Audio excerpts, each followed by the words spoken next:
Bueno, bienvenido a este documental de 8 partes de la depresión de dos hombres que quieren ser comediantes.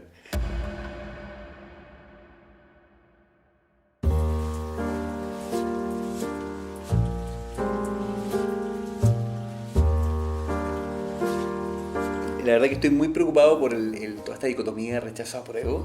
Creo que ha sido como excesivo. Y me pregunto, amigo, ¿cómo un país puede ser tan bipolar? O sea, yo estuve hablando largamente de eso este fin de semana y me parecía como tan ciclotímico un país que pueda llegar desde un jolgorio y desde una coyuntura política como fue nuestro octubre a una situación como esta. Así que me tiene bastante sorprendido de eso. ¿Y sabes lo que pensaba, amigo? Que nuestros verdaderos referentes culturales no son Gabriela Mistral, Pablo de Roca, sino gente como Álvaro Corbalán, amigo. Sí, puede ser, ¿no? Se preguntará por qué o no. Sí, la beta artística, pero... Torturador y fanático de Silvio Rodríguez al mismo tiempo. Yo creo que Claro. hay algo, hay un doble movimiento gusta, ¿no? en nuestra identidad y que podemos pasar de un extremo y al otro, así que eso me tiene a mí la verdad que muy sorprendido, la verdad, la coyuntura. Y lo otro, amigo, en torno al cómo estoy, yo sé que esto no lo ve nadie, amigo, yo sé que no lo escucha absolutamente No me nadie, y quiero subrayarlo, digamos, pero quiero hacer un homenaje porque hace 4 días nos dejó una autora increíble llamada Silvia Molloy, Sí. una pensadora y escritora argentina que desarrolló gran parte de su obra, o casi toda su obra, desde Nueva York. Me quiero dar un gustito, amigo, de leer un pequeño texto de ello que tuve el honor de publicar hace algunos años. Es de su libro Vivir entre lenguas y se llama No querer ser otro. Dice así: pese al multiculturalismo del que se jacta, el país en el que vivo es resueltamente monolingüe. La superioridad aparente de esa limitación de sus habitantes suele volverse indulgencia tonta y burlona hacia los otros idiomas que importan palabras. Así es, amiga mía, que se ríe de los weekend y picnic que oye en boca de franceses, me canso de decirle que es al revés, que picnic es originalmente una expresión francesa que el inglés adoptó y no a la inversa. Me canso de decirle también que el inglés, como todo idioma, pide prestado y saludablemente adapta, así esa chaise longue de la clase media norteamericana, mucho más expresiva que la palabra francesa que transpone. El francés, objetivamente, describe las dimensiones de la silla, el inglés, ingeniosamente, lo que se hace en ella, haraganear. Mi amiga sigue sin creerme o se olvida en el acto de lo que lo digo. Para el monolingüe no hay sino una lengua desde donde se piensa un solo mundo, y lo distinto siempre se da, si es que se da, peligrosamente en traducción.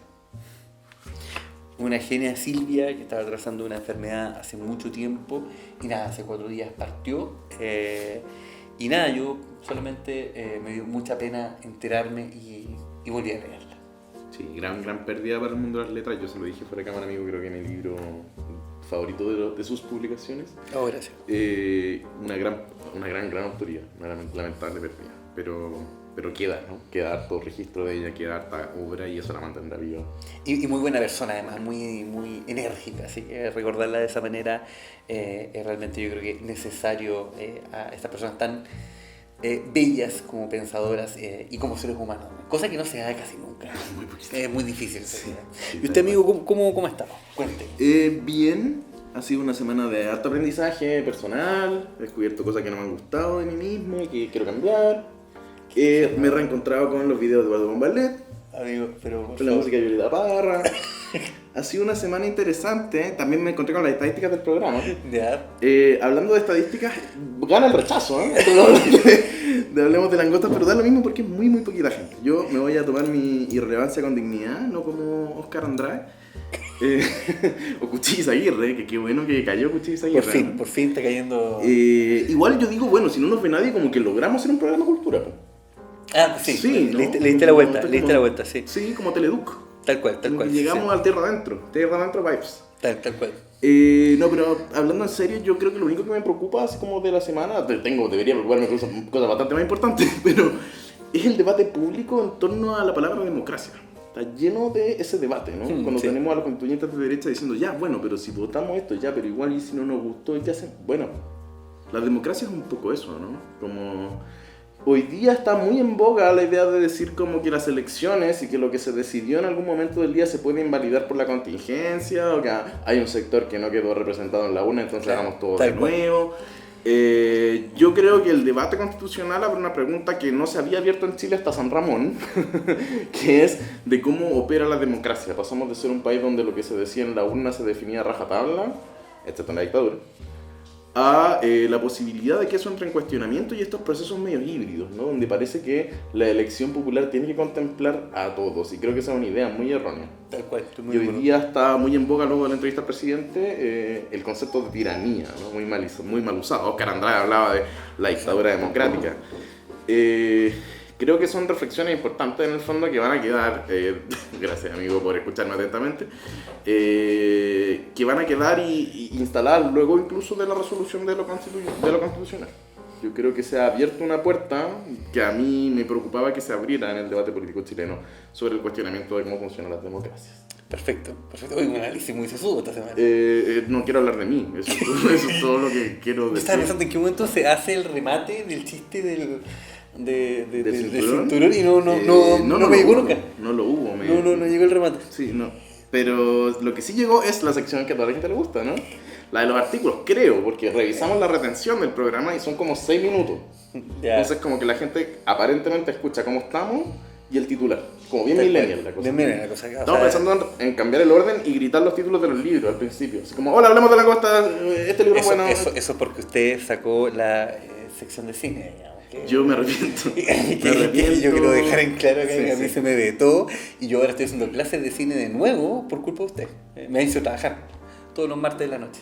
Sí, Saludo a mis alumnos, los quiero mucho. Solo hemos dado constancia a mis malas decisiones durante todo un año. Esto es como un docu-reality. Me siento como el DJ Méndez de este espacio.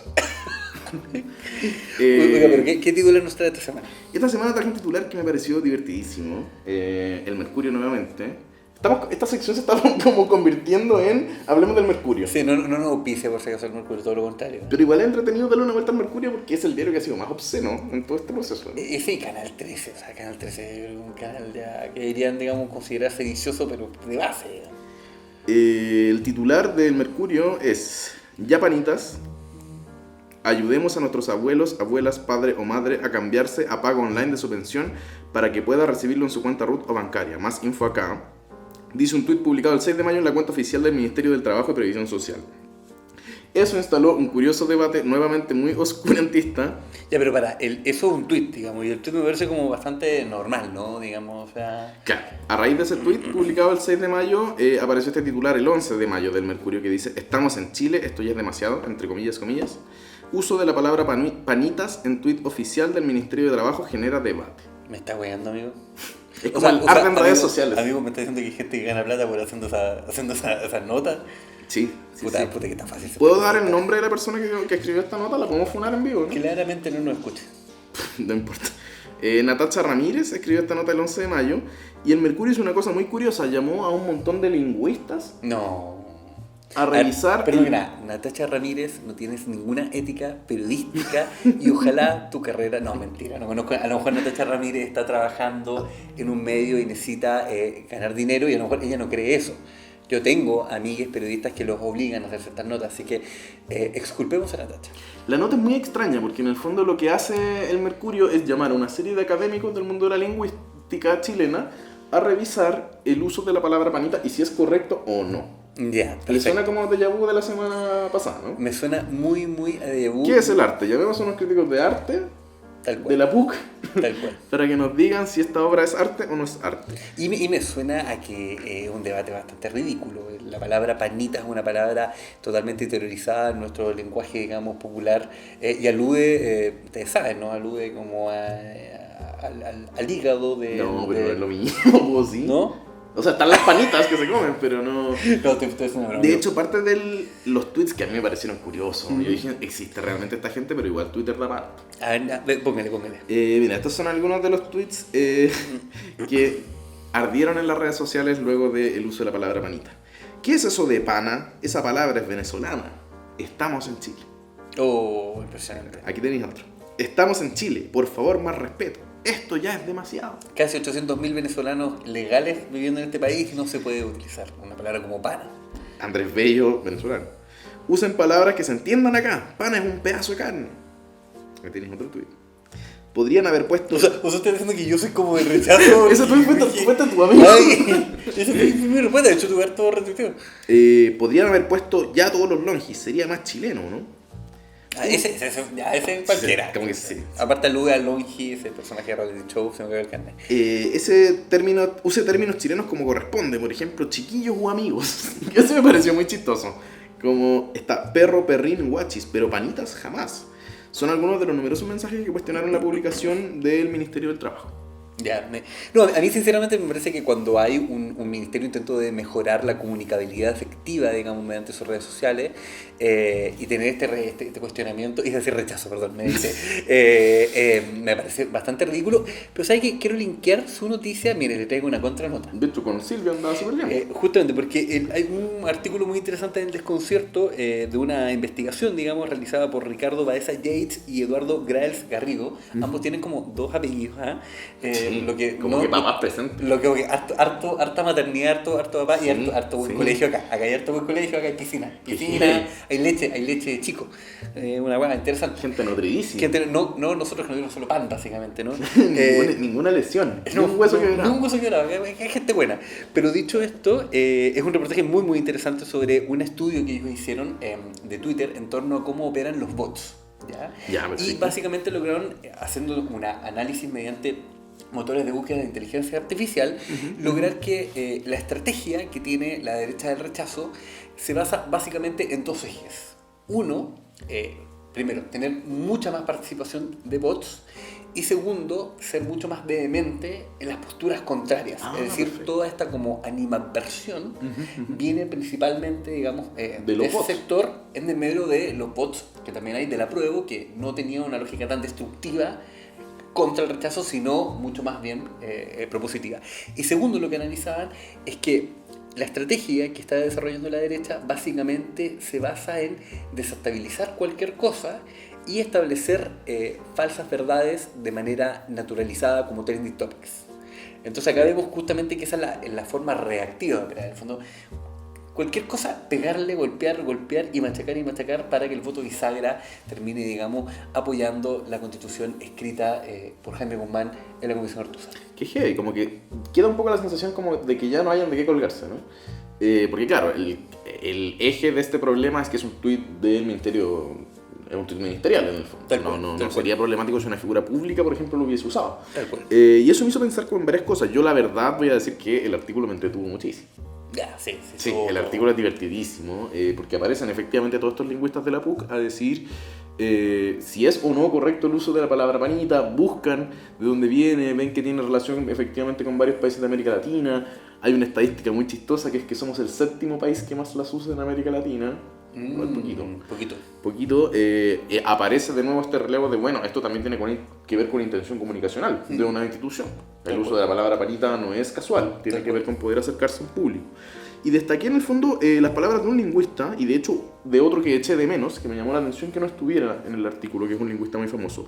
El que sí está y que me llamó más la atención... ¿Se refiere al profesor Campuzano? Cerca. Perfecto. Sí. Que amigo de Álvaro Corbalán, íntimo, jalaban juntos. No, me refiero a Guillermo Soto. Guillermo Soto, si no me equivoco, es profesor de la Universidad de Chile, lingüista, creo que es el lingüista que ha tenido el libro más vendido en la historia de Chile. ¿En serio? Sí, ¿cómo hablan los chilenos? Ese libro. Uno solito. Sí, buen libro. Y él hablaba de la autoestima lingüística. De autoestima lingüística chilena, que es como los chilenos igual nos paqueamos mucho por cómo hablamos. Hay como una responsabilidad afectiva lingüística para mí. O sea, puta que está complicado, puta que era bueno, volvamos atrás, ¿no? Cosplay de viejo de mierda. No, en el fondo habla de cómo, y a lo mejor usted lo escuchó, no, yo creo que en Valdivia no se decía esto, pero quizá Diego sí lo escuchó, que era la idea de cómo los chilenos somos los que peor hablamos. Que se decía en mucho en Valdivia también. Chicos, ¿no? Pero ¿por qué no, que en Valdivia no es que en Valdivia yo vi un orgullo diferente en el fondo. En Valdivia hablamos primero alemán, luego español y luego y sobre todo el remate de ese comentario que eran los peruanos hablan mejor, que imagino que en Valdivia no se escuchaba tanto, pero en la zona central se decía mucho, ¿no? En la migración peruana, que los peruanos eran los que hablaban bien el español. Sí, tal cual. Y eso habla de la autoestima del lenguaje. Y eso se transforma en fenómenos del lenguaje. De hecho, uno de los fenómenos que caracteriza nuestra forma de hablar chilena es la sobrecorrección. La toballa, por ejemplo. Tal cual. Que es como, no puede estar una O con una A juntas, debe estar mal o me da una consonante. eso habla de cómo los chilenos nos sentimos con nuestro lenguaje. Tal cual, tal cual. Y sí, ahora volvemos a los ciclotímicos. Siempre se planteaba que el chileno hablaba mal o tenía un lexicón, es decir, un universo, digamos, de referencias muy acotado, pero a la vez siempre se planteaba que teníamos ¿cómo era? La canción más bonita. El himno nacional y la bandera, ¿no? Y creo que la bandera era la segunda y la canción más bonita. Es una estupidez de Y deporte. de hecho, ese mito está como en muchos países. Sí, sí. Son como los mitos estúpidos, digamos. Claro, como claro. Dios, por ejemplo. Y el otro lingüista que sí sale es Eduardo Azura, que aparece en este artículo del Mercurio y plantea esto, que me parece muy destacable con relación a lo que dice Silvia Moloy, precisamente. Estoy comparando al Mercurio con Silvia Moloy, perdón. Perdón, Silvia, era un homenaje a mí. Te pido disculpas, ve el homenaje a Guido, ¿no? El mío. Pero dice, la discusión sobre el uso de la expresión pana tiene mucho que ver con las implicancias identitarias que se le atribuyen. No ser venezolano, ¿no? Y que es lo que aparece en estos tweets. Y frente a ello cabría preguntarse por qué el difundido uso de los anglicismos en situaciones similares no despierta la misma discusión. Tal cual. El CEO, el Coffee Break, el Target, yo puse entre medio la tablet, que parece que somos como uno de los pocos países de Sudamérica que dice tablet. El know-how, quienes hayan trabajado en empresas particulares habrán escuchado todo esto, son dichos anglicismos como una señal de identidad de la que nos sentimos más cómodos. Y que el gobierno de Piñera 1 particularmente se fundó su metarrelato en todo ese tecnolecto empresarial interiorizado como algo positivo. O sea, me parece impresionante ponerlo en esos términos, digamos. Sí, esa comodidad hacia lo foráneo anglosajón como una noción de superioridad, digamos, en desmedro de... Lo mismo con las colonias europeas, digamos, particularmente la alemana, que es como bien visto decir Kuchen cuando básicamente son los mismos nazis que vienen para acá. Sí. Pero linkeando con el nazismo, amigo, a mí me llamó la atención mucho de este tema, pero de manera más transversal. Hay un libro hermoso de Dieter Klemperer que se llama La lengua del Tercer Reich. Que él básicamente es un análisis, tanto lingüista, de cómo se operó el tema del lenguaje en todo, digamos, el periodo del nazismo. Y hablaba mucho de la fijación o de la voluntad de fijar una identidad léxica férrea como una suerte de analogía hacia un régimen dictatorial como era el régimen del nazismo. Y yo siento que lo que le molesta a muchas personas del lenguaje inclusivo o de esta naturalización es justamente lo contrario. O sea, esa posibilidad dual que hoy día culturalmente tenemos, porque identitariamente tenemos hoy en día pulsiones que van por diversos aspectos y uno puede sentirse y devenir tanto en géneros biológicos como en diferentes estructuras. Entonces siento que es bueno darle ese vuelco y encuentro que es muy efectivo que la derecha recalcitrante le moleste. O sea, veamos cómo hablan los niños. Escuchar hablar a un niño tiene muy poco de no sé, jerga guasa y está todo cada vez más globalizado y es como un español más neutro de herencia de YouTube. Lo que sí me llamó la atención del gesto del Mercurio, para volver al artículo, y con esto quizás tratar de darle un cierre a la idea, es la idea de llamar a los lingüistas. Traigamos a los lingüistas para que nos digan si este gesto del ministerio fue adecuado o no. Claro. Que me hizo pensar como en las dos grandes corrientes de la lingüística, que es el prescriptivismo y el descriptivismo. Oye, no sabía que usted sabía tanto lingüística. Sí, me gusta mucho la lingüística. Tú te quedas un verdad inteligente. El prescriptivismo tiene que ver con Ferdinand de Saussure, que es esta idea de el lenguaje es así, esto se dice asá, esta es la forma correcta de usarlo. ¿Quién es un representante contemporáneo de ese pensamiento en Chile? Otto Dor. Ah, perfecto. No sé si se acuerda. Y el Campuzano, po. Usted no lo diga así, dígalo así. Eso es una forma de lingüística de inicios de la lingüística. Ese es el pensamiento que regía en el 1007, ¿cachai? Oye, esto es un dato de paseo que escuché. ¿Otto Dor nunca atendió a Pinochet? ¿O fue el papá de Robavier? No lo sé. Ya, efemérides, o sea, datos ridículos que... Yo fui alumno de Otto Dor, eso no me voy a decir. ¿No te tocó? No, fue un gran profesor. Me enseñó pero nunca te palpó, ¿no? Me enseñó a amar a Rilke y cómo llegar a Valdivia. ¿A Valdivia en mi ciudad? Sí, sí. ¿Qué tiene que ir la tercera que está Valdivia? Un tipo muy prusiano. Y está la otra función que es donde se reserva la variante nazi en mi ciudad. Ah, ya, perfecto, todo bien. Y está la corriente que es más contemporánea, que es el descriptivismo, que es el lenguaje es como se usa. Y de hecho varios lingüistas en el artículo del Mercurio dicen, bueno, pero ¿se entendió o no se entendió el tuit? Tal cual. Eso es lo problemático, pues si dijeron pana y todos quedamos colgados, está mal usado. Claro. Y me hizo recordar un titular del 2017 de algo que pasó en España. Se juntó un gremio de panaderos y juntaron 4.200 firmas para acabar con un dicho popular. ¿Cuál? Querían sacar el dicho pan con pan, comida de tontos, porque consideraban que era ofensivo para el gremio.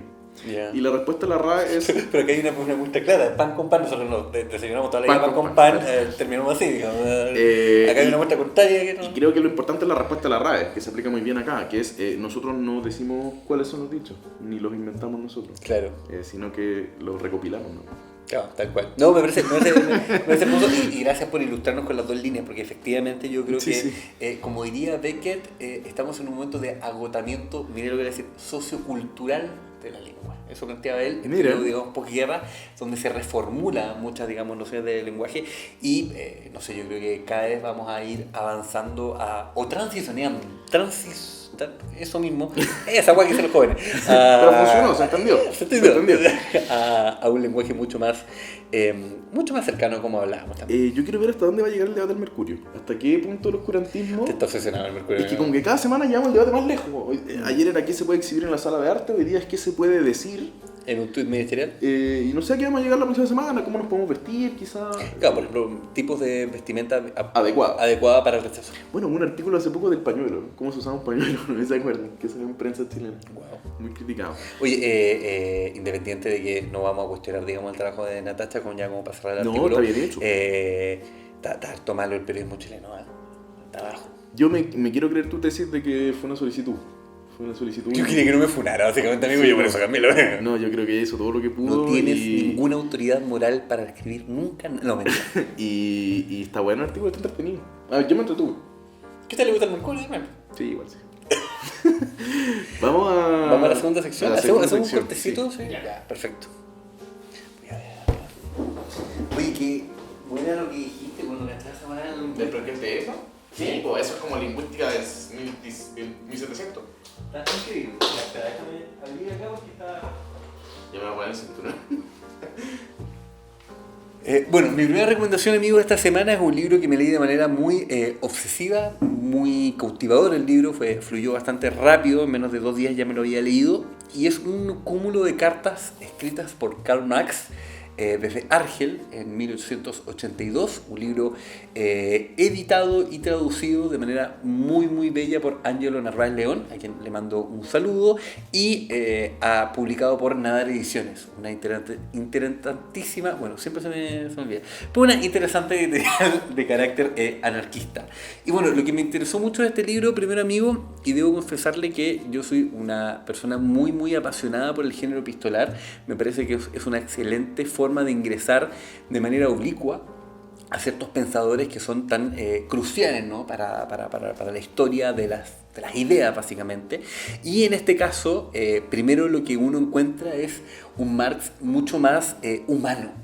¿Ya? Un Marx mucho más empático, un Marx que le escribe particularmente, digamos, a sus familiares, digamos, a sus hijas continuamente, y también le escribe a Engels, su compañero, digamos, de trabajo, y lo que va haciendo es un poco develar una forma de pensamiento como la traduce para su mismo cuerpo. Por ejemplo, hay un momento que está totalmente enfermo y Marx hace casi una lectura materialista de su propia enfermedad y cómo la va padeciendo, o cuando dice con leve ironía cómo lo van a ir recibiendo su pensamiento a futuro, cuando la gente refiere, digamos, a su obra, como a su pensamiento político ideológico, y se revela también un Marx cariñoso, afectuoso, con mucho humor, con mucha, digamos, cercanía, y me parece central porque en el fondo es una manera de humanizar a ciertas biografías, pero también entender lo inestable que son ideológicamente estas biografías.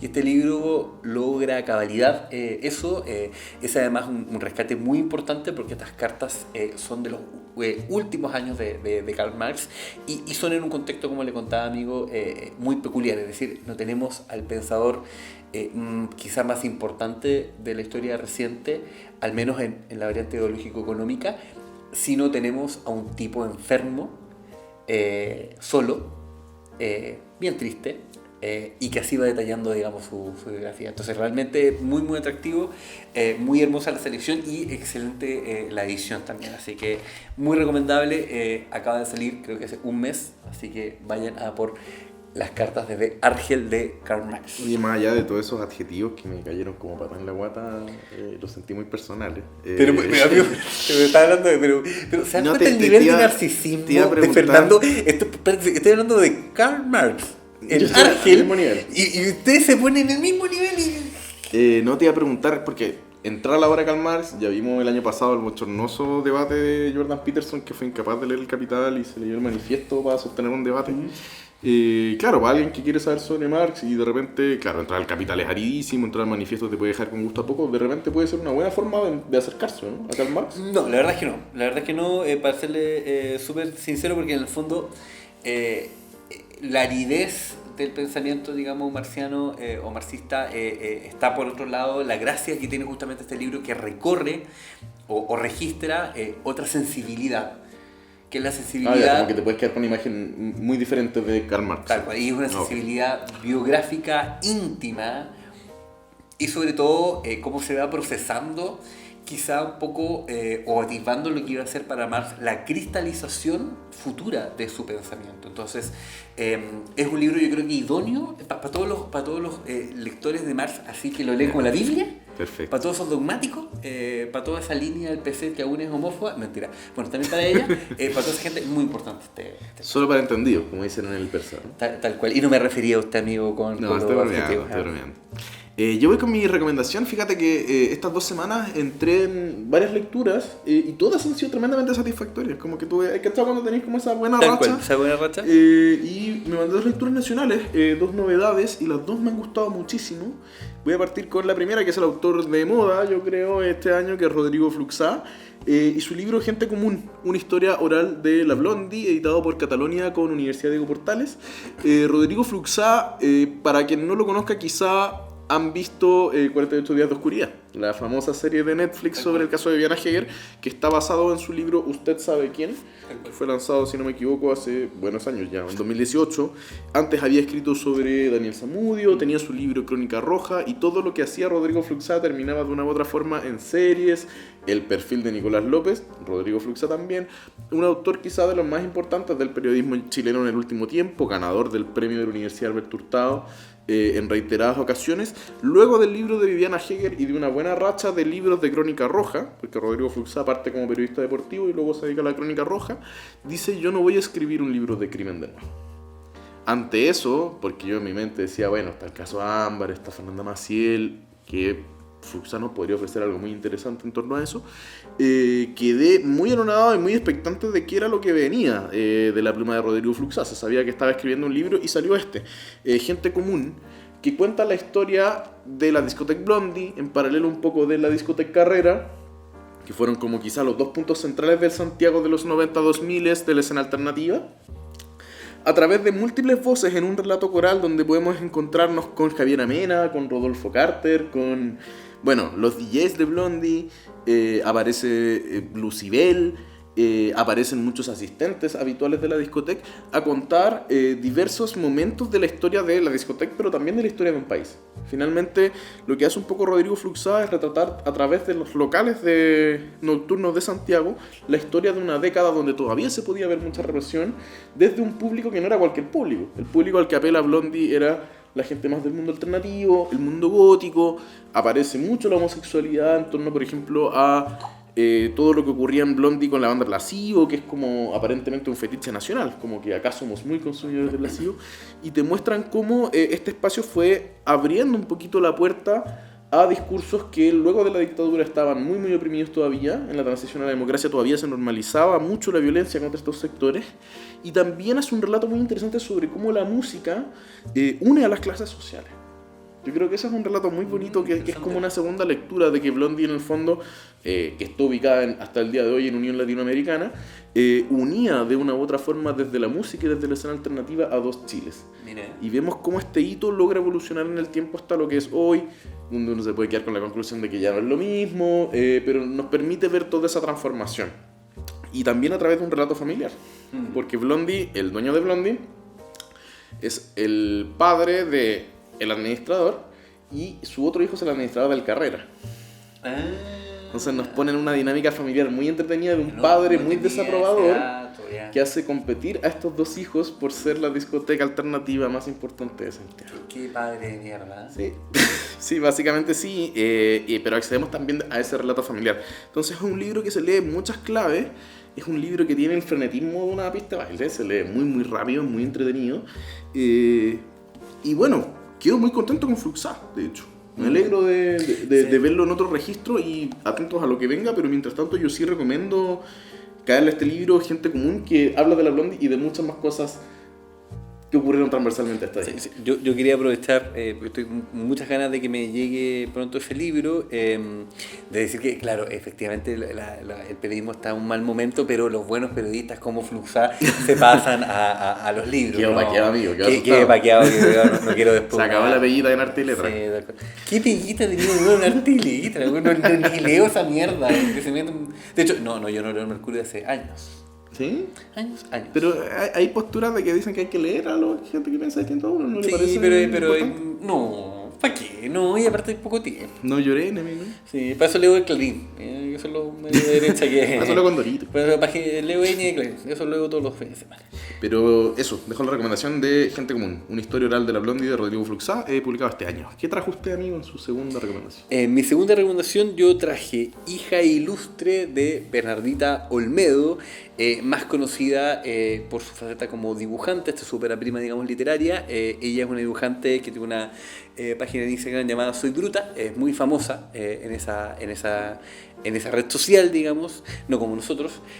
Hija Ilustre es un libro que se inscribe en la colección Surcos del Territorio, una colección de La Pollera que nos ha dado ya, yo diría que de los 3 publicados, 2 hermosísimos libros. A mí la verdad que no me gustó tanto el de Coquimbo, pero sí me gustó mucho este.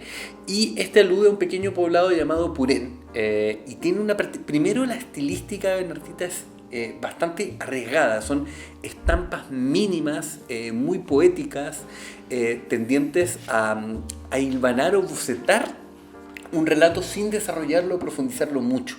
Está muy bien entramado estilísticamente.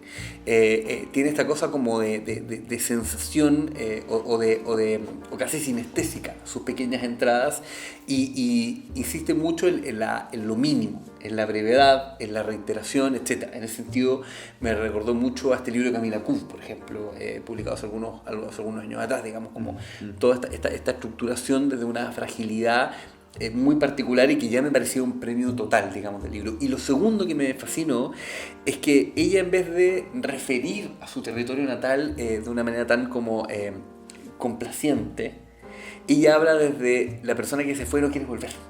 Perfecto. Y que se fue como del pueblo de mierda. Entonces empieza a narrar un poco la precariedad del pueblo, empieza a narrar cómo amigas de ella tienen una vida ejemplar, pero no al haber salido del pueblo no son exitosas. Comenta, hace alusión a una actriz de cine, si mal no recuerdo, que salió y que fue exitosa. Comenta un poco cómo ha sido para ella volver y cuán egoísta se siente de no querer volver.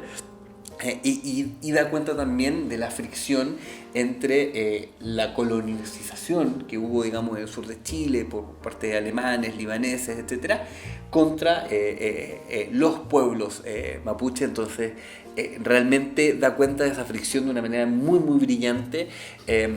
Y sorprende pregunta, a mí acá hay hartos corazoncitos y hubo una que me fascinó que dice: ¿basta con nacer acá para ser de acá? O sea, esa línea de duda ante la pertenencia territorial es algo que atraviesa este libro, está hermosísimamente escrito. Voy a decir una cosa pesada.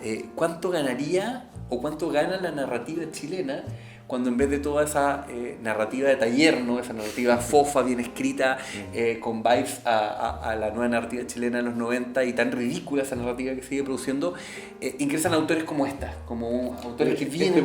Es debut, dibujante, y ingresan autores que vienen de otro lado porque la sensibilidad estética es distinta, y de verdad me pareció un acierto la publicación de este libro, Hija Ilustre, que lo que hemos importado una foto de Bernardita, un poco enojada con un diploma, lo que vuelve más entrañable aún el libro. Así que eso es mi segunda recomendación del día de hoy. Sí, yo te quería preguntar por este título, que me llama mucho la atención, si es que el libro tiene claves de humor también. Tiene bastante claves de humor, pero tiene un humor, no es un libro con vocación humorística, sino tiene mucha comicidad, pero a la vez tiene partes muy terribles. Entonces es una suerte como de dramedy, ¿no? Sensaciones muy yuxtapuestas que están sucediendo, y sobre todo, y lo que no tiene, que es lo que le sobra a la autoficción publicada por gente que quiere ser escritor en Chile, es que no tiene conmiseración por el personaje. O sea, alude un yo de una manera muy crítica,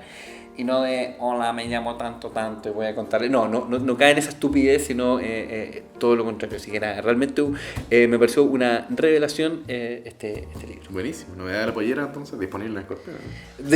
Todo disponible. Está todo. Sí.